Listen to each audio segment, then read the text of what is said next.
আদম আলাইহি ওয়াসাল্লামের সৃষ্টি ও জীবনের গল্প আমাদের কাছে এমন একটি আয়না যা আমাদের নিজেদের অবস্থান ও উদ্দেশ্যকে চিনতে সাহায্য করে। আল্লাহর অসীম জ্ঞান ও সৃষ্টির প্রক্রিয়া এখানে যেন একটি মহাকাব্যের রূপ ধারণ করেছে, যেখানে প্রতিটি অধ্যায়ে রয়েছে গভীর অর্থ ও শিক্ষার মহাসাগর। আল্লাহ যখন পৃথিবী সৃষ্টির ইচ্ছা প্রকাশ করলেন, তখন তিনি ফেরেশতাদের সামনে আদম আলাইহি ওয়াসাল্লামের সৃষ্টির কথা উল্লেখ করলেন।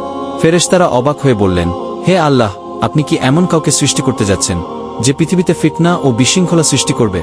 আল্লাহ উত্তরে বললেন, আমি যা জানি তা তোমরা জানো না। আল্লাহর এই উত্তরের মধ্যে লুকিয়ে ছিল এক গভীর রহস্য।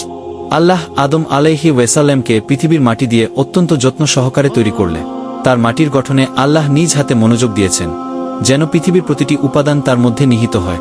আল্লাহ তার শরীরে প্রাণ সঞ্চার করলেন এবং আদম আলাইহি ওয়াসাল্লাম প্রথমবারের মতো জীবনের স্বাদ পেলে। সেই মুহূর্তটি ছিল মানব ইতিহাসের সূচনা, যেখানে আল্লাহ আদম আলাইহি ওয়াসাল্লামকে জ্ঞান দান করলে। আল্লাহ আদম আলাইহি ওয়াসাল্লামকে শুধু একটি মানব শরীর দিয়েই সৃষ্টি করেননি, তিনি তার মধ্যে জ্ঞানের আলো প্রজ্বলিত করেছেন, যার মাধ্যমে আদম আলাইহি ওয়াসাল্লাম সমস্ত সৃষ্টির নাম ও প্রকৃতি জানতে পারলেন। আল্লাহ যখন আদম আলাইহি ওয়াসাল্লামকে জান্নাতে স্থান দিলেন, তখন তা ছিল এক অপরূপ সৌন্দর্যের স্থান, যেখানে কোনো দুঃখ বা কষ্টের ছায়া ছিল না। তবে আল্লাহ আদম আলাইহি ওয়াসাল্লামের একাকিত্বের কথা চিন্তা করে তার জন্য হাওয়া আলাইহি ওয়াসাল্লামকে সৃষ্টি করলে। তারা একসঙ্গে জান্নাতে সুখে বাস করছিলেন এবং আল্লাহ তাদের একমাত্র একটি গাছের ফল খেতে নিষেধ করেছিলেন।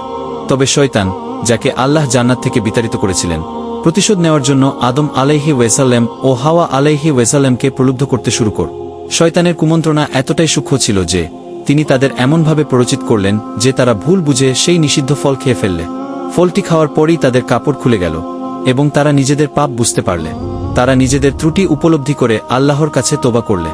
আল্লাহ তাদের তোবা গ্রহণ করলেন, কিন্তু তাদের পৃথিবীতে পাঠিয়ে দিলেন যাতে তারা জীবনের ভুল বুঝতে পারেন এবং অনুতপ্ত হন। পৃথিবীতে তারা নতুনভাবে জীবন শুরু করলেন, আল্লাহর উপর নির্ভর করে এবং তার নির্দেশনায় নিজেদের জীবন পরিচালনা করতে লাগলে। আদম আলাইহি ওয়াসাল্লামের জীবন কাহিনী আমাদের শেখায় যে জীবনের পথে ভুল হওয়া সত্ত্বেও আল্লাহর কাছে ফিরে আসার পথ সর্বদা খোলা থাকে। আল্লাহর করুণা ও ক্ষমার দরজা কখনো বন্ধ হয় না, বরং তিনি আমাদের অপেক্ষায় থাকেন যেন আমরা ফিরে আসি এবং তার কাছ থেকে নতুনভাবে জীবন শুরু করি।